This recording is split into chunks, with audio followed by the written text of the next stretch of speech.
Había una vez 3 alegres y bellas jovencitas que asistían a una estación de radio para llevar adelante su programa de entrevistas.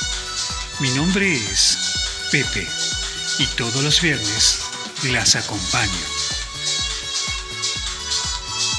Buenas noches, profesionales. Buenas noches, Pepe. Ya volviste, Masa, Ya ubícate. estás de este lado del planeta, Masa. ¿Estamos hablando de mí? Sí. Tal cual. Siempre. Esa chica, ¿viste qué memoria que Es tiene? impresionante, yo la admiro. Y qué linda voz. Eduardo, avísame cuando salgamos al aire. Vías de comunicación son las siguientes. 221. ¿221? No acuerdo más. ¿Cómo que no te acordás? Te juro, te puedo dar mi teléfono si querés. Mírame. Yo quiero comentar algo que no tiene nada que ver con nada, pero es muy importante. Mi incoherencia, me hago cargo. Bien, muy contenta de darle una nueva identidad que no me corresponde. Se hizo un silencio extraño, ¿no? En la mesa. Sí, te voy a decir que sí. Palo para la locutora. Papando mosca. ¿Te quejas de que no tenés lo que hacer? Eso es el bendito. Con esa cabellera que te caracteriza. Sí. Tenía pelo. Ella me maltrata. Más de histeriqueo. Volvamos a la cordura. Estamos en tiempo y espacio correcto. Como dijo la abuela, pasó el trapo, como quien dice. Sí. Pero nosotros somos tan fantasiosos que somos capaces. Lida, ¿vos vas a estar el próximo viernes? Estamos complicados. Profesionales en la noche. 4ª temporada. Ángeles siempre. Coros, no sé.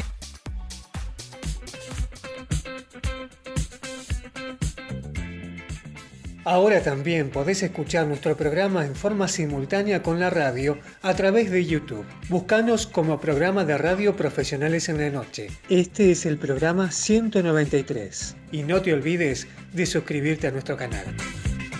Muy buenas noches, profesionales. Marcelo, Sonia, Cristina, buenas tardes. Eduardo Cortés, gracias por cubrirnos las espaldas siempre detrás del vidrio. Otra semana trabajando desde casa para satisfacer nuestros intereses y el de los oyentes, por supuesto, que nos acompañan viernes a viernes. Tratamos de hacer lo mejor posible para que ustedes tengan una noche de viernes entretenida. Buenas noches, profesionales, pero qué alegría inmensa estar nuevamente acá, otro viernes, otra noche de viernes en Radio Altavoz, compartiendo con ustedes este programa que seguramente les va a encantar. Buenas noches a todos y bienvenidos una vez más a Profesionales en la Noche en este viernes 3 de julio de cuarentena eterna, no termina más y parece que vas para largo, a ver si esta vez hacemos las cosas bien, nos quedamos un poco más en casa porque si no nos va a costar salir en serio adelante, ¿eh? Tenemos que cuidarnos mucho y hacer las cosas que corresponden. Es viernes, ¿no? Porque lo que a mí me pasa con esta cuarentena es que estoy muy perdido y no sé en qué día estoy. Llegué bien Cortés a este día, es el día en que tengo que estar acá, mi voz tiene que estar porque estamos en casa. Buenas noches Lida, buenas noches Sonia, Cristina Massa, ¿cómo le va a usted?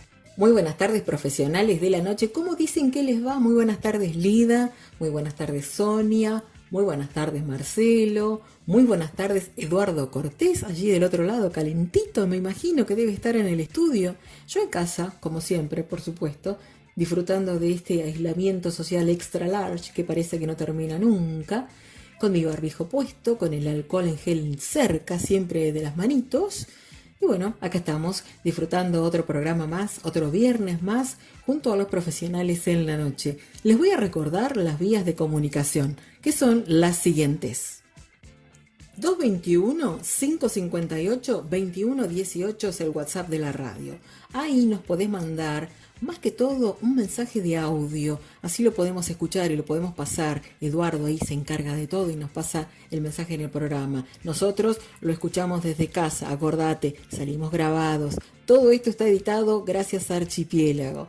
También te podés comunicar con nosotros a través de nuestro Facebook, que es Pepe de Radio o bien Profesionales en la Noche. Y si nos querés escuchar también, no sé, en el mismo momento o más tarde, podés hacerlo en nuestro canal de YouTube, buscándonos como programa de radio Profesionales en la Noche. Y acordate, www.radioaltavoz.com.ar. EMED Consultorios, ginecología, clínica, psiquiatría, sexología, nutrición ortomolecular, depilación definitiva. Calle 37, número 641, primero B. Teléfonos 512 0903 y 15 672 2266. Estudio Jurídico Fidalgo, Familia y Sucesiones. Calle 7, número 668, oficina 24. Teléfonos 15 494 7774. Consultas martes y jueves de 16 a 18 horas. Queridos profesionales, estamos en este viernes en Profesionales en la Noche.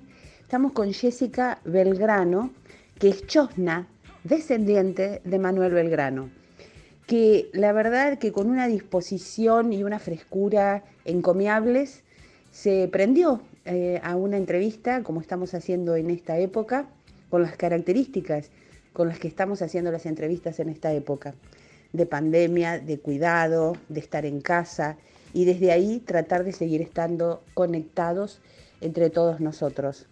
Así que ha sido una experiencia muy linda, espero que ustedes también disfruten de esta charla informal con alguien que tiene en su historia, en sus ancestros, a alguien tan importante para la historia argentina como lo fue y lo es Manuel Belgrano.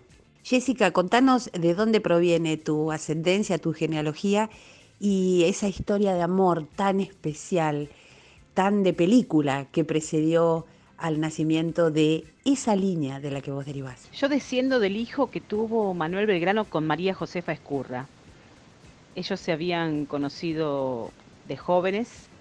El padre de María Josefa se opuso a esa relación, la casó con un primo Ezcurra y Belgrano siguió con lo que estaba, haciendo patria.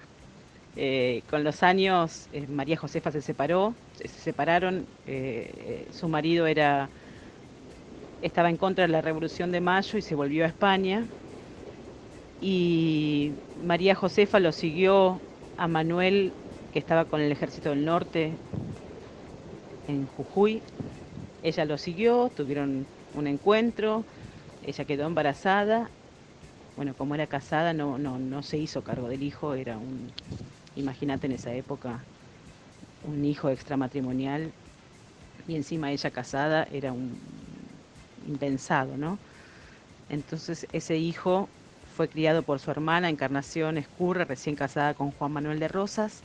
De esa línea desciendo yo, de Pedro Pablo Rosas y Belgrano.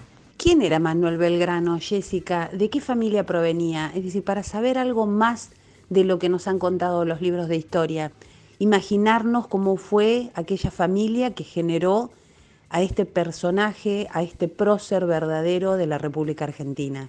Manuel era hijo de Domenico Belgrano Peri, después llamado Pérez, y de María Josefa González Casero, él italiano y ella de familia santiagueña. Domenico se había venido para esta parte del mundo alrededor de 1750, 51. Se conocieron y se casaron.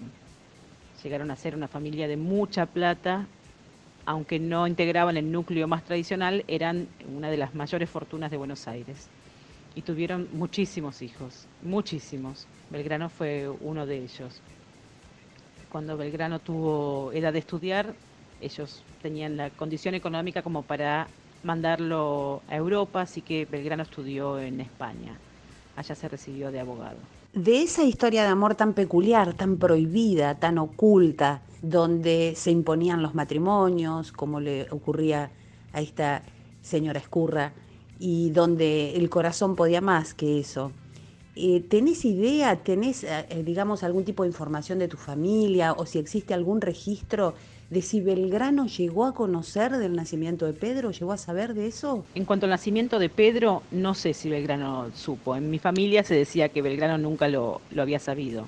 Hay quienes dicen que sí, y que fue un encargo de él a Rosas criarlo y cuando tuviera una edad adulta contarle de la filiación. Pero no conozco documentos que avalen esa versión, así que son conjeturas. A esta altura de la entrevista les quiero comentar que cuando tuvimos las charlas previas con Jessica, ella me decía que de golpe no se trató en su vida de una familia en la que pudieran sentarse a la mesa dominguera con los ascendientes más cercanos a Belgrano, ya que ella tiene varias generaciones desde Belgrano, desde Manuel Belgrano hasta su nacimiento. Entonces por ahí esas charlas familiares a veces no son como las podemos imaginar nosotros pensando en la historia de esa familia y trasladándola a cómo son las historias de las familias en general.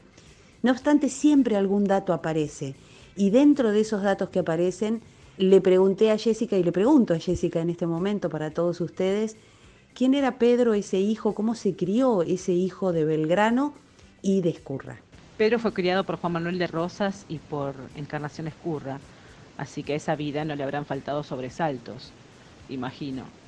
A los 20 años, Juan Manuel le contó que su padre de sangre era Manuel Belgrano. Según lo que dicen, le dijo: tu padre es un hombre más grande que yo, y le ofreció cambiarle el apellido, pero Pedro, en lugar de cambiarlo, lo sumó. Así que desde ese momento se llamó Pedro Pablo Rosas y Belgrano. Participó con Juan Manuel de las campañas al desierto.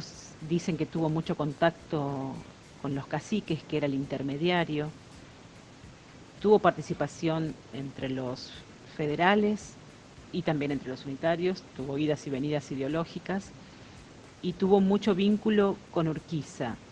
Me contó una tía hace poco que después de la batalla de Caseros a Pedro le embargaron los bienes y que Urquiza se hizo cargo de uno de sus hijos, de la crianza de uno de sus hijos, Francisco, de quien desciendo. Ahora, fíjate vos, Jessica, con lo que nos comentás, que sabemos que es producto de tu interés, de tu investigación, de buscar en la familia y de buscar en registros y en documentación e informarte y saber sobre la historia de tu familia desde la parte de Belgrano. Fíjate cómo también Pedro, ¿no? Lo que vos nos contás, la actividad de Pedro también de manera histórica junto a Juan Manuel de Rosas y junto a esta tarea que vos nos referís de intérprete o de relación con los caciques en lo que fue aquella primera campaña al desierto. Así que evidentemente en tu familia hay algo muy, muy vinculado con la historia de nuestro país. Pero tratemos de volvamos a la cosa familiar, a aquellas cositas que por ahí no sabemos, que por ahí no están tan escritas. ¿Está al alcance tuyo haber sabido si Pedro tuvo relación con algunos de sus familiares, con su tío Domingo en particular, fue el albacea de Belgrano, si pudo tener relación con su familia de sangre paterna? Desconozco si Pedro tuvo relación con sus tíos y tías. Lo que sí sé es que tuvo relación con su medio hermana, con Manuela.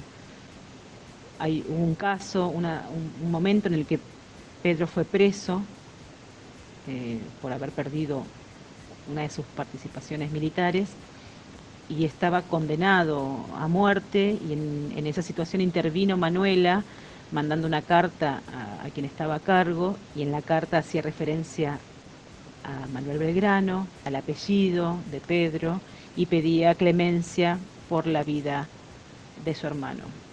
Ese entiendo que fue el contacto que tuvieron. La verdad que resulta emocionante igual lo que contás, porque de pronto referir no hay una relación, y sin embargo ver que una hermana de sangre, una hermana por parte de padre, que no se habían tratado, que no se conocían, y de pronto aparecer y jugarse por la vida de su hermano, en este caso por la vida de Pedro. Sonia, te propongo que hagamos un pequeño cortecito acá, disfrutemos un poquito de música y después seguimos conociendo un poco de la historia de Manuel Belgrano. En MED Consultorios, ginecología, clínica, psiquiatría, sexología, nutrición ortomolecular, depilación definitiva. Calle 37, número 641, primero B. Teléfonos 512-0903 y 15-672-2266.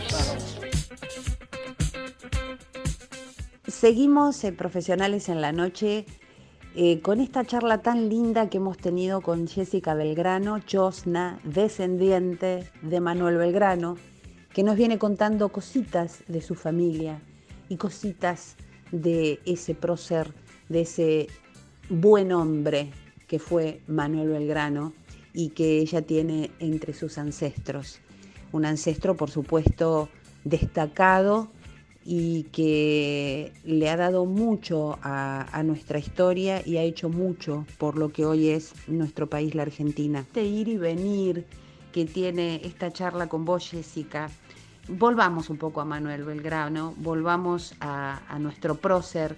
Contanos un poco vos, tu visión de las ideas de Belgrano. ¿Considerás que realmente era un hombre de avanzada para la época, con las ideas que profesaba y de las que estaba absolutamente convencido?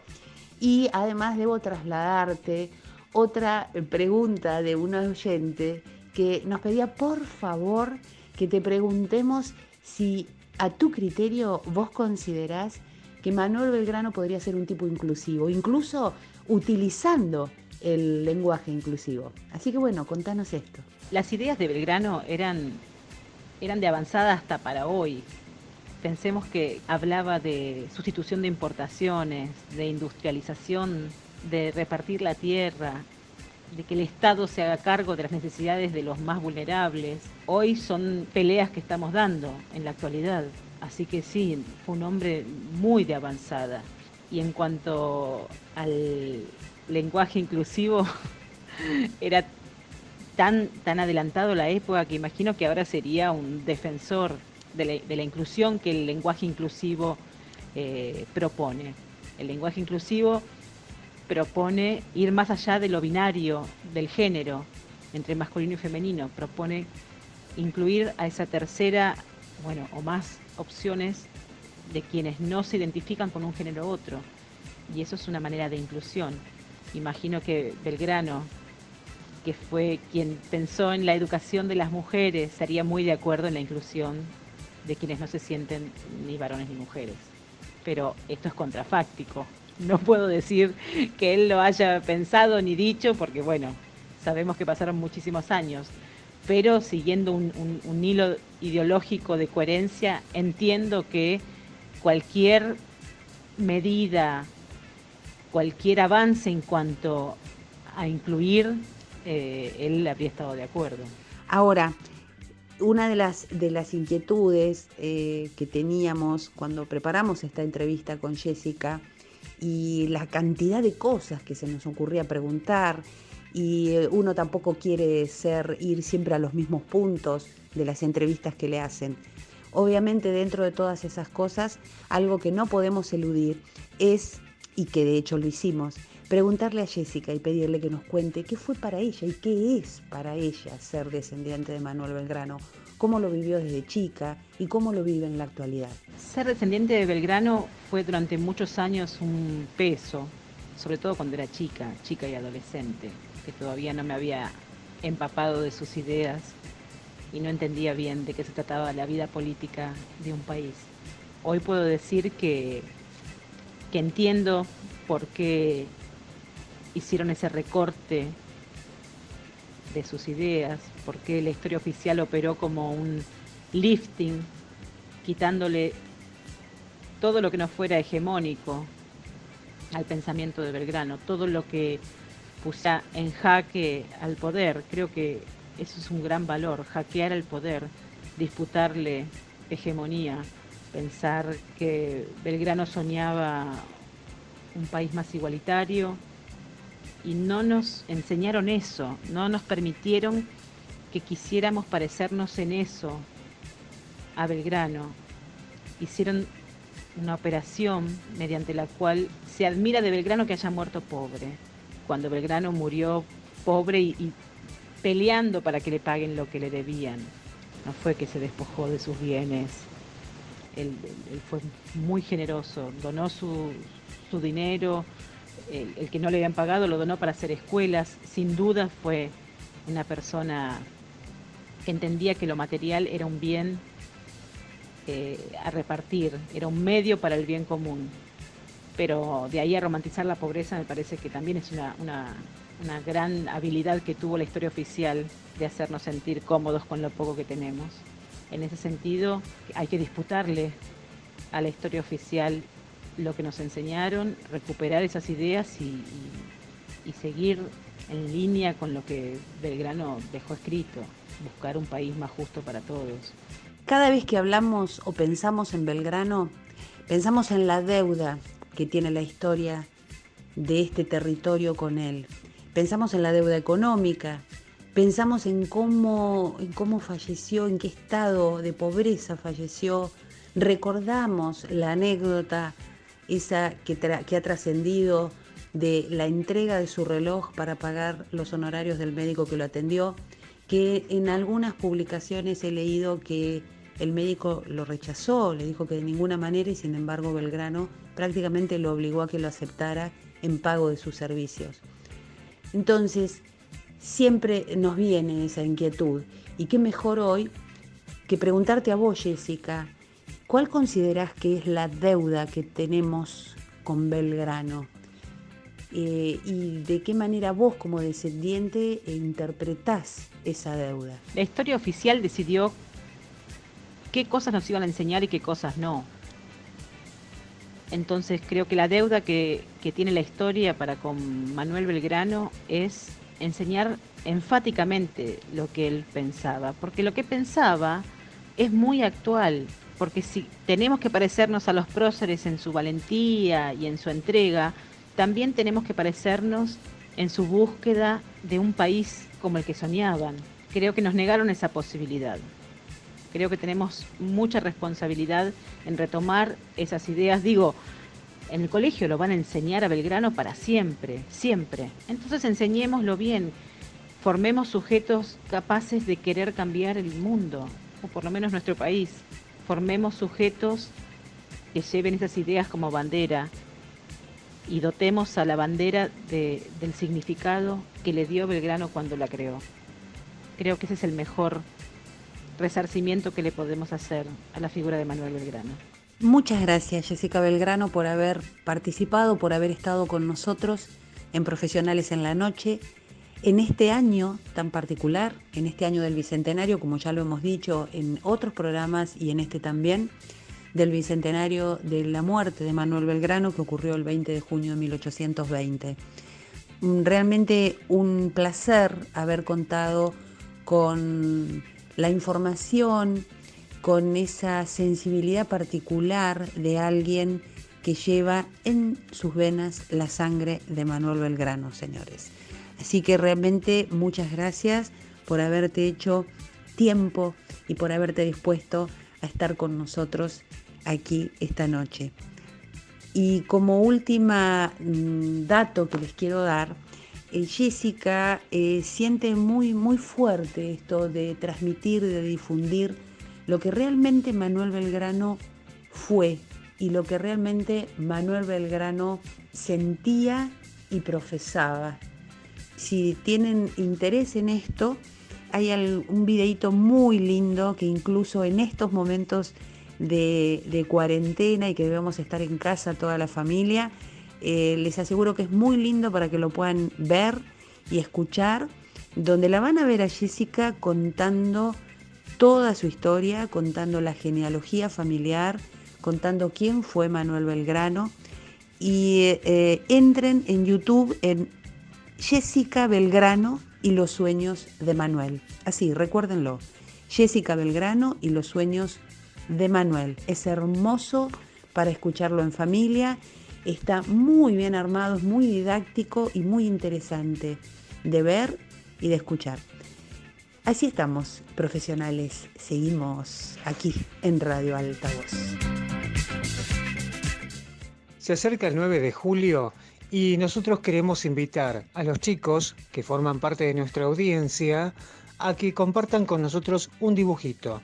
Así como lo hicieron ya hace unas semanas atrás, que nos compartían sus dibujos y nosotros íbamos publicando en Facebook. obviamente lo pueden seguir haciendo, pero en esta ocasión queremos que el marco, el tema, sea el Día de la Independencia. Así que pueden inspirarse en la casita de Tucumán o en lo que ustedes quieran, pero vamos a darle el marco del Día de la Independencia y celebramos así juntos este 9 de julio de 2020. Estudio Jurídico Fidalgo, Familia de Sucesiones, calle 7, número 668, oficina 24. Teléfonos 15 494 7774. Consultas martes y jueves de 16 a 18 horas.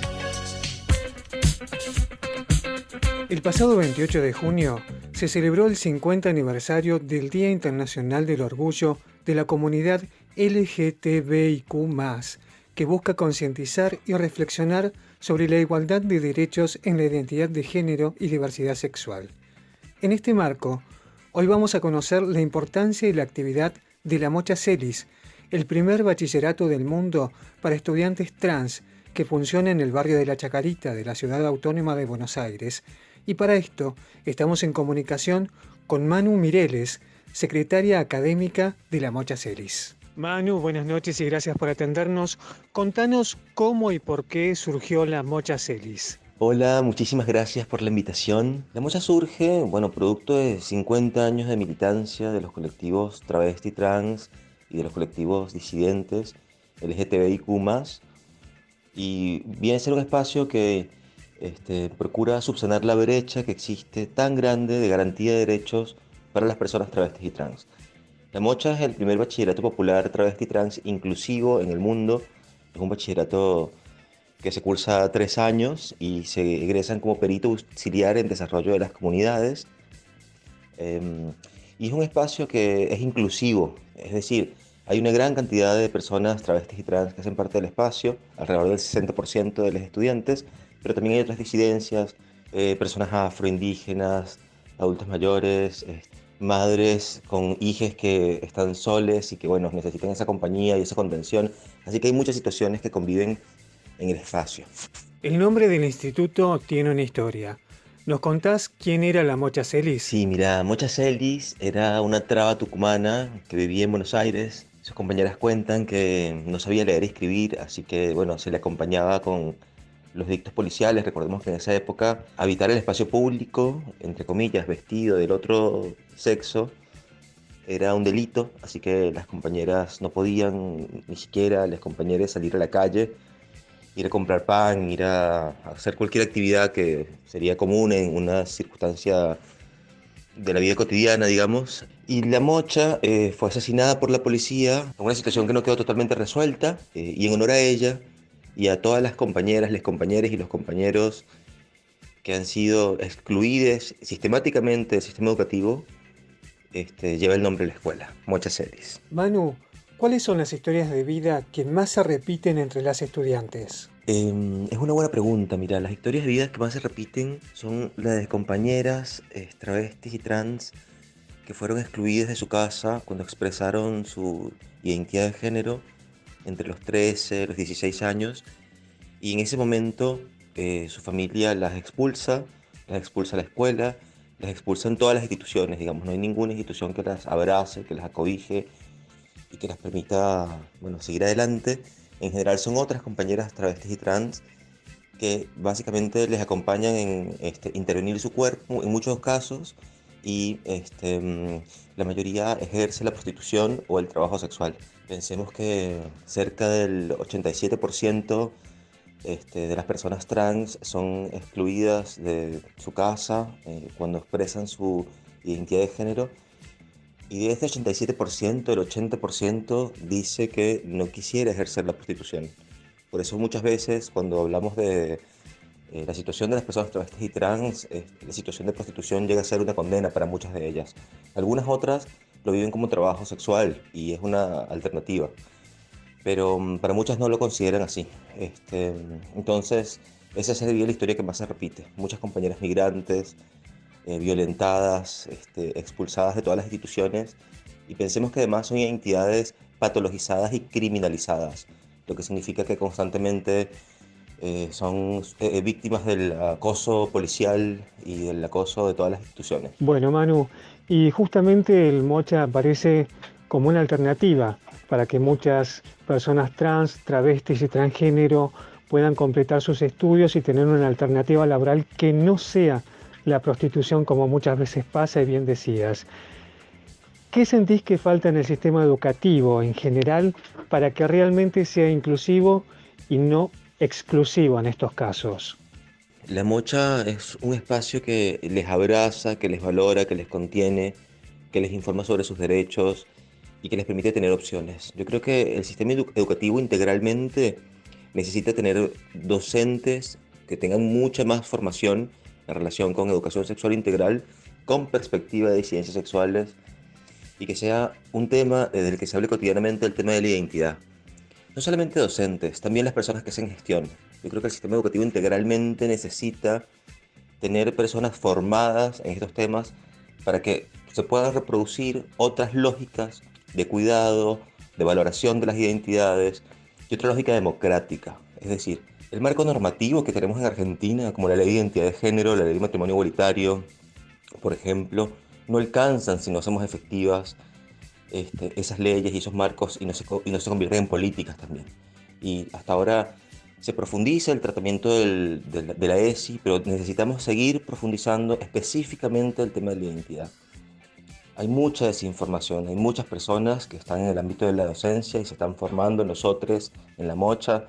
Tenemos espacios de formación, sin embargo nos parece que es como mucho trabajo el que falta por hacerse, muchas personas necesitan seguir informándose y sobre todo necesitamos seguir profundizando las políticas públicas educativas, las políticas sociales que permitan garantizar los derechos y el acceso a la educación de todas las personas. Hacemos un pequeño corte, compartimos un poquito de música y cuando regresamos seguimos conociendo de la mano de Manu Mirelis a la Mocha Celis, este bachillerato popular que es el primero en el mundo en brindar educación y contención a las chicas trans, travestis y transgénero.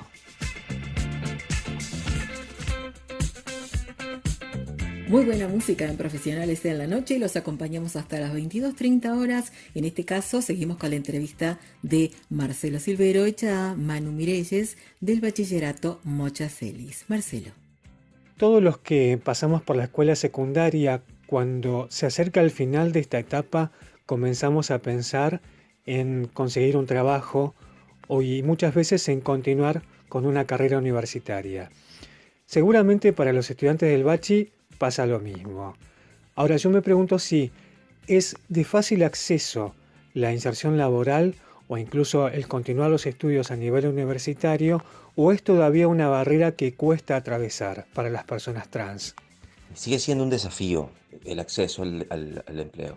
Por eso estamos trabajando fuertemente para que sea nacional la ley de cupo laboral trans. Queremos una ley integral travesti trans, que son leyes, insisto, que hacen que la democracia sea más inclusiva. No son leyes solamente para favorecer a los colectivos travesti trans. En La Mocha tenemos un área de inserción laboral y trabajamos de la mano con Contrata Trans, que es un proyecto en el que formamos empresas y distintas instancias, distintas organizaciones para poder contener y valorar y respetar los derechos y a las personas travesti trans no binarias. Y también tenemos el proyecto en el que justamente recibimos toda esa información de compañeros travestis y trans, les acompañamos en el rediseño de los currículums, etc. Es decir, hacemos como un trabajo integral para poder acompañar tanto a las personas travestis y trans que están en las búsquedas laborales como los lugares que las van a recibir, que les van a recibir. Pensemos que alrededor del 70% de las personas travestis y trans de más de 30 años nunca fueron a una entrevista laboral en su vida, y esto responde justamente a un estigma. Si tú googleas trabajo trans, trabajo travesti, en general en Google lo primero que te aparece es una búsqueda de pornografía, de trabajo sexual. Sigue habiendo un gran estigma a todo nivel en relación con las posibilidades que tiene una persona travesti trans, con los talentos, con las capacidades para poder insertarse laboralmente. En la Argentina existe desde hace unos años Ley de Identidad de Género, siendo ustedes un referente de contención y no solo de formación educativa, que asisten a las personas trans. ¿Cómo ven ustedes a la sociedad frente al tema? ¿Qué cosas cambiaron? ¿Qué cosas se lograron? ¿Y qué cosas faltan? Mira, los marcos normativos son un gran avance. De hecho, en este caso, este marco legal es una conquista de los movimientos sociales, de los colectivos travesti trans, que se consagra en un contexto político que lo favorece, sin duda, pero esto no garantiza que se cumplan derechos. Luego de un marco normativo, necesitamos que se diseñen políticas públicas y que las políticas sociales avancen en ese sentido. Así que todavía falta mucha información por parte de las personas que implementan estos marcos normativos, de las instituciones que hacen efectivas estas normativas. Se ha avanzado mucho. Cada vez reportamos menos casos de personas que son discriminadas o maltratadas cuando van a cambiar el documento, pero sigue pasando. Y sigue pasando, por ejemplo, que si tú vas a apuntar a tus hijas en una escuela, te preguntan en la planilla papá y mamá. No dice representante, por ejemplo, o adulto responsable, y da dos opciones. Pensemos que el hecho de que un marco normativo existe no significa necesariamente que la sociedad en su conjunto cambió. Y para que se garanticen derechos tenemos que generar estos cambios que permitan incluir todas las voces y garantizar la ciudadanía para todas las personas en este marco. Queda mucho por hacerse, que creo que es necesario que sigamos formándonos, informándonos, las instituciones públicas, las instituciones privadas, y que haya espacios de debate y de diálogo en la arena de lo público para seguir informándonos, charlando y conociendo la realidad de los compañeros, ¿no? Volviendo al bachillerato, hoy debido al aislamiento, todas las instituciones educativas funcionan con la modalidad de aula virtual y entendemos que el bachillerato también. Pero aparte de esto, ustedes han establecido una red solidaria que se denomina Teje Solidario. ¿Nos podés comentar de qué se trata y cómo funciona? Sí, el Teje Solidario comienza porque al inicio de la cuarentena contactamos a nuestros estudiantes y la mayoría estaban en una situación de emergencia, digamos, tenían dinero o comida para 2 o 3 días más y no mucho más, así que estaban en situaciones de inminentes desalojos, algunos sin poder garantizar la continuidad de sus tratamientos médicos, etc. Así que lo que hicimos fue armar una red que un poco le dé un orden a la necesidad que tienen algunos vecinos de la ciudad de Buenos Aires de dar cuidado y otras personas que necesitaban recibir ese cuidado. Así que lo que hicimos fue básicamente eso. Invitamos a personas que estuviesen en la ciudad de Buenos Aires, que quisieran hacer alguna compra y llevársela, por ejemplo, a una compañera que lo necesite, productos de primera necesidad, alimentos, limpieza, etcétera. Y ahí se teje un vínculo, se teje un sentido de comunidad. Pensemos que esta no es una red asistencialista, es una red de cuidados. Por otro lado, hay personas que donan dinero, donan alimentos, donan abrigo, y estas cosas se circulan dentro justamente de estas personas que llamamos sadrines o padrinos y madrinas. Sadrines se escribe con X, es para no usar una palabra binaria. En el caso de las personas que no se autoperciben como desde el binarismo. Y así funciona el Teje Solidario. Es una red de cuidados, de contención. Básicamente funciona de esa manera. Cuando comenzamos la cuarentena, teníamos casi 100 personas que necesitaban ese acompañamiento y alrededor de 50, 60 que podían darlo. Y ahora tenemos más de 700 personas que son parte de la red del Teje Solidario y unas 300 personas voluntarias. Así que bueno, es un trabajo inmenso y hermoso, una red que nos parece que además es una gran oportunidad para vincularnos afectivamente y hacer sentido de comunidad con muchas personas que antes no eran parte del espacio. Bueno, Manu, y para cerrar, ¿qué le dirías a esa persona que te está escuchando, que se siente identificada con lo que contás y que nunca nadie le había hablado de estos temas? A todas las compañeras, compañeros y compañeres que se sienten y se saben parte de la disidencia, quiero decirles que no están soles, que somos muchas las personas que estamos queriendo construir un mundo distinto, una sociedad distinta, lugares distintos para darnos amor, cuidado y abrigo. A todas las personas que no hacen parte de las disidencias, la mejor forma de ayudar y de sumarse es vincularse efectivamente con disidencias, darnos amor y darnos cariño y preguntarnos dónde estamos en la vida cotidiana, qué lugares ocupamos y cómo habitamos estos lugares. A todas las personas que quieren sumarse al Teje Solidario, están invitadas a venir a ver nuestras redes sociales, en Facebook, en Twitter o en Instagram, Mochacelis, y ahí está toda la información de cómo sumarse, cómo participar y cómo apoyar y abrazar esta iniciativa. Muchísimas gracias por el espacio. conversamos con Manu Mireles, secretaria académica de la Mocha Celis, quien nos permitió conocer el Bachi, que aparte de ser un bachillerato popular, es la primera escuela para personas trans en el mundo. Muchísimas gracias por tu tiempo, Manu. Un placer haberte conocido. Muchas gracias, Marcelo. Muchísimas gracias por el espacio y por la invitación. Te mando un abrazo grande y buenas noches a todas las personas que nos escuchan. Se acerca el 9 de julio y nosotros queremos invitar a los chicos que forman parte de nuestra audiencia a que compartan con nosotros un dibujito. Así como lo hicieron ya hace unas semanas atrás, que nos compartían sus dibujos y nosotros íbamos publicando en Facebook. Obviamente lo pueden seguir haciendo, pero en esta ocasión queremos que el marco, el tema, sea el Día de la Independencia. Así que pueden inspirarse en la casita de Tucumán o en lo que ustedes quieran, pero vamos a darle el marco del Día de la Independencia y celebramos así juntos este 9 de julio de 2020. Nos ponemos un poco de alcohol en gel en las manitos y continuamos con vos, Marcelo. ¿Qué tenés para contarnos? Donar sangre siempre es importante. Hace apenas unas semanas, del 22 al 25 de mayo, se llevó adelante una jornada en la ciudad de La Plata, en nuestra ciudad, que buscó concientizar, invitar a todas aquellas personas interesadas en donar a que puedan realizarlo. La iniciativa fue llevada adelante por el Instituto de Hemoterapia de la provincia de Buenos Aires y la Universidad Nacional de La Plata. Para hablar de este tema, de por qué es tan importante donar sangre y además de un tratamiento que se está llevando adelante en este momento con pacientes COVID, donde se utiliza el plasma, estamos en comunicación con la doctora Nora Echenique, que es la directora del Instituto de Hemoterapia de la provincia de Buenos Aires.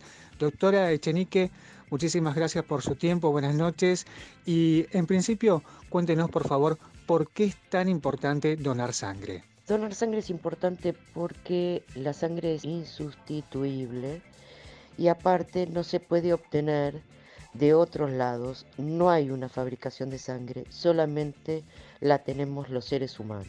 ¿A partir de qué edad se puede donar sangre y hasta qué edad y cuáles son las condiciones que debe reunir el donante para poder hacerlo? La donación de sangre se puede hacer desde los 16 hasta los 65 años. Lo más seguro es que para donar se acerque, porque son un montón de requisitos, pero así a grosso modo es sentirse bien, no haber tenido hepatitis, ni cuidarse sexualmente, toda una serie de preguntas que tienen que ver con no hacer daño ni al donante ni al receptor. Hoy particularmente se está pidiendo a los pacientes COVID recuperados que puedan donar sangre para la utilización del plasma. Entonces, ¿qué es el plasma? ¿De qué se trata y por qué es tan importante? El plasma es la parte líquida de la sangre, donde ahí contiene todos los elementos necesarios para un buen vivir, glóbulos rojos, plaquetas, factores de coagulación y entre otras de esas cuestiones, los anticuerpos que nos defienden de distintas enfermedades. ¿Todos los pacientes que están transitando COVID en este momento son tratados con el plasma? Los pacientes que se están tratando con plasma, esto tiene que ver con un ensayo clínico y no con un tratamiento. Lo que estamos haciendo es ver en determinados pacientes que están escritos en un protocolo, que tienen que estar en un estado moderado y no muy grave, a esos pacientes que le estamos poniendo plasma. Tienen que tener una disminución de la saturación de oxígeno del 93% y estar en la duda si hay que respirarlo o no. Ese sería el momento ideal para colocar el plasma a los pacientes. ¿También se utiliza para el tratamiento de otras enfermedades? Nosotros nos basamos para utilizar el plasma en hechos científicos que fueron corroborados en nuestro país a partir de la llamada mal de los rastrojos o fiebre hemorrágica argentina, cuya mortalidad descendió de un 30 a un 3%. Teniendo en cuenta esto y sabiendo que en el plasma de los pacientes que están curados hay anticuerpos que pueden defendernos del coronavirus, es que se llama una inmunización pasiva, porque ellos no generan los anticuerpos, se los damos generados por otros pacientes que ya se han recuperado para que actúe contra el coronavirus. Si un paciente recuperado de COVID. No quiso donar sangre en su momento y hoy se siente más preparado para hacerlo. ¿A dónde se puede dirigir? Primero, no es una donación de sangre, es solamente donación de plasma por método de aféresis. Si no quiso donar nunca sangre, bueno, pero si quiere colaborar ayudando a recuperar la salud de otros pacientes, por lo menos a través de este ensayo, tiene que llamar al 0800-222-0101, que es el número del Cucaiba, que generosamente y comprometido con la salud pública, como todos nosotros, nos brinda toda la logística. Y bueno, doctora, por último, preguntarle, yo hacía mención en el inicio de la nota a que hace muy poco hubo una campaña que buscaba concientizar sobre la donación de sangre. ¿Hay previstas más campañas en el mes de junio como para que la gente pueda acercarse a donar? Sí, hay campañas, hay colectas. Pueden entrar a la página de Sangre Circulando, que es de Facebook, donde está el cronograma de colectas de este mes. Aparte, se va a conmemorar el Día Mundial del Donante de Sangre el 14 de febrero, donde va a haber una colecta en 3 de febrero, y el tráiler puesto en Plaza Moreno para la gente de La Plata y otras actividades que se van a llevar en el ámbito de toda la provincia de Buenos Aires. Doctora, muchísimas gracias por su tiempo. Quisiera agregar que esto es gracias a un Estado presente, un Estado que piensa en su gente, un Estado democrático, genera políticas públicas, y si este Estado no estuviera presente, estos ensayos clínicos, estos tratamientos, esta ampliación de los servicios de salud de la provincia de Buenos Aires no se hubieran podido hacer y la gente estaría a la buena de Dios. Hablamos con la doctora Nora Echenique, directora del Instituto de Hemoterapia de la provincia de Buenos Aires. Y recordá que si querés escuchar un programa que ya fue emitido, podés hacerlo buscándonos en YouTube como Programa de Radio Profesionales en la Noche, suscribirte a nuestro canal y así vas a encontrar todos los programas que salieron al aire durante estas 4 temporadas. La semana pasada compartimos con ustedes la experiencia de la promesa lavandera de Santi, Cata y de Azul. Hoy, 3 personas más, Federico, Mercedes y Juliana, quieren compartir con nosotros el recuerdo de lo que fue su promesa a la bandera. Bueno, en el momento que hice el juramento a la bandera, tengo el leve recuerdo de que nos habían preparado durante toda esa semana en el colegio explicándonos lo importante que era tener un símbolo que reconociera a todo el país, digamos que nos caracterizase como personas que vivieran dentro del mismo territorio, con un montón de costumbres y orígenes en común. Creo que fue en 4º grado más o menos, o 5º, la verdad ahí es donde mi memoria no es muy precisa. Nos hicieron ponernos de frente en un acto escolar con todos los otros chicos y chicas del colegio de distintos grados. Creo que algunos de mis compañeros o compañeras izaron la bandera. Juramos con un juramento que era corto, pero bastante conciso con la idea de lo que es la representación justamente de la bandera. A ver, es difícil recordar exactamente las sensaciones. Me parece que estábamos todos bastante compenetrados con lo que era la situación. Teníamos un grado de seriedad importante, digamos como que realmente estábamos tomando conciencia de lo que era un acto y lo que implicaba. Nada, me parece que es un hecho que es importante tratarlo, enseñarlo como corresponde y demás. Me parece que fue un lindo acto por las imágenes que tengo en mi cabeza de ese momento.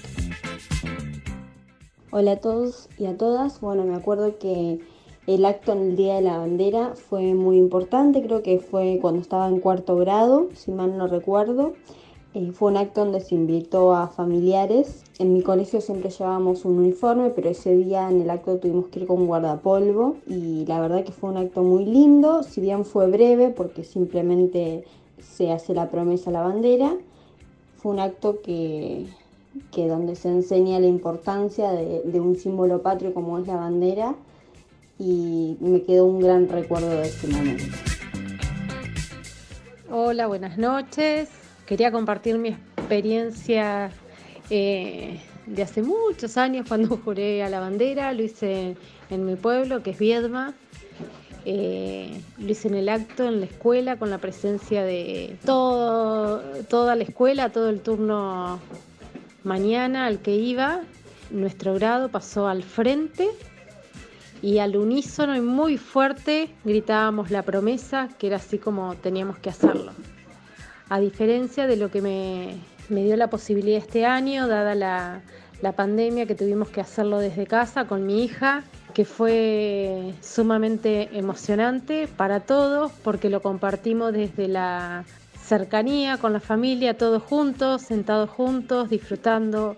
Estuvimos todos muy emocionados. Nos pasó a nosotros, le pasó a nuestra hija Cata, que compartió un poco la experiencia con ustedes la semana pasada, de estar muy emocionados desde el himno. A ella le costó dormir la noche anterior y esa emoción que nos produce como padres, que uno enseguida los quiere abrazar, que a mis papás no le pasó porque era un acto formal y hasta que no terminó el acto no nos saludamos ni nos felicitaron.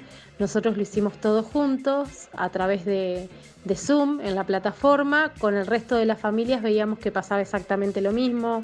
Hubo mucha emoción por parte de todas las familias, mucho llanto, reconfortante, mucho abrazo, mucho beso, y los chicos contentos de compartirlo con las seniors, con la directora, con sus compañeros y con sus familias, todos a la vez. Fue una experiencia también hermosa, pese al aislamiento obligatorio en el que estamos y necesario.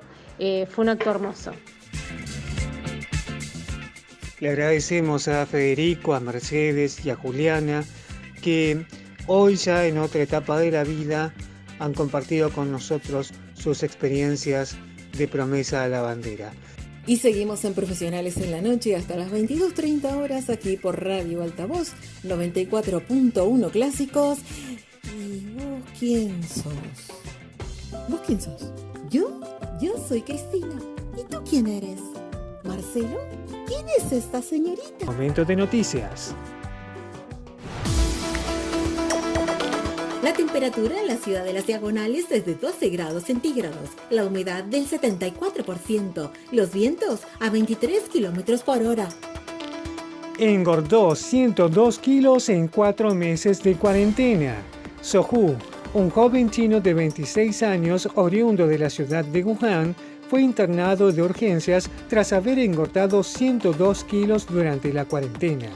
El joven, que trabajaba en un café internet antes de que se ordenara el cierre de su ciudad debido al coronavirus, pesaba 176 kilos y al finalizar el confinamiento quedó con 278 kilos, lo que lo transformó en el hombre más pesado de su ciudad.